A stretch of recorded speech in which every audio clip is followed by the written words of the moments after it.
জাতীয় নাগরিক পার্টির আত্মপ্রকাশ, রাজনৈতিক মঞ্চে নতুন অধ্যায়।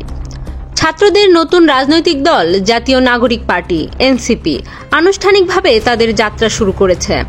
জুলাই আন্দোলনের নেতা নাহিদ ইসলামকে আহ্বায়ক করে দলটির নেতৃত্ব পুনর্গঠিত হয়। শুক্রবার রাজধানীর মানিক মিয়া এভিনিউতে অনুষ্ঠিত আত্মপ্রকাশ অনুষ্ঠানে বিভিন্ন রাজনৈতিক দলের নেতৃবৃন্দ ও কূটনৈতিক ব্যক্তিত্বরা উপস্থিত ছিলেন, যা বাংলাদেশের রাজনৈতিক ইতিহাসে এক ব্যতিক্রমী ঘটনা। অনুষ্ঠানের সামনের সারিতে আমন্ত্রিত অতিথিদের জন্য নির্দিষ্ট আসন রাখা হলেও আওয়ামী লীগ ও জাতীয় পার্টিকে আমন্ত্রণ জানানো হয়নি। এটি একটি লক্ষণীয় বিষয়। তবে অনুষ্ঠানে সরকারি বাস ব্যবহারের অভিযোগ উঠেছে, যা নতুন দলটির আত্মপ্রকাশের স্বচ্ছতা নিয়ে প্রশ্ন তুলেছে।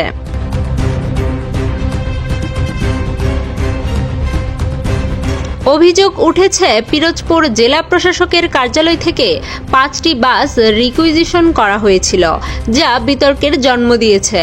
তবে অন্তর্বর্তীকালীন সরকারের প্রেস সচিব শফিকুল আলম এ অভিযোগ অস্বীকার করে বলেন, সরকার এ বিষয়ে কোনো ধরনের আর্থিক সহায়তা দেয়নি বা সংশ্লিষ্ট ছিল না।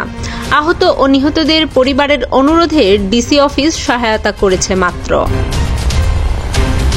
এই ঘটনায় শনিবার বিকেলে গণ অধিকার পরিষদের কেন্দ্রীয় কার্যালয়ে এক সংবাদ সম্মেলনে দলটির সভাপতি নুরুল হক নূর তীব্র সমালোচনা করেন।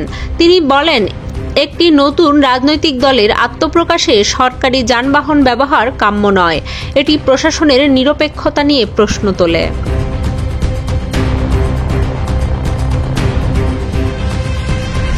সংবাদ সম্মেলনে শফিকুল আলম আরও জানান, এবারের রমজানে নিত্য প্রয়োজনীয় পণ্যের দাম তুলনামূলক কম। সরকার সয়াবিন তেলের বাজার মনিটরিং করছে এবং বাজার স্থিতিশীল রাখতে সরবরাহ বাড়ানোর ওপর জোর দিচ্ছে।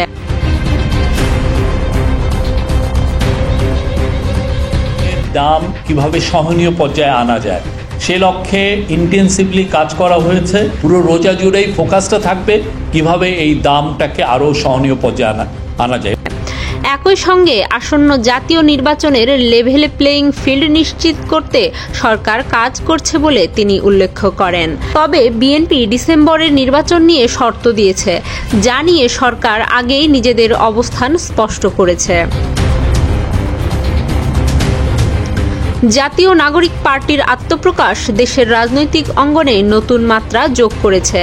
তবে এর স্বচ্ছতা ও প্রশাসনের ভূমিকা নিয়ে যে বিতর্ক সৃষ্টি হয়েছে, তা রাজনীতিতে নতুন আলোচনা ও প্রশ্নের জন্ম দিয়েছে।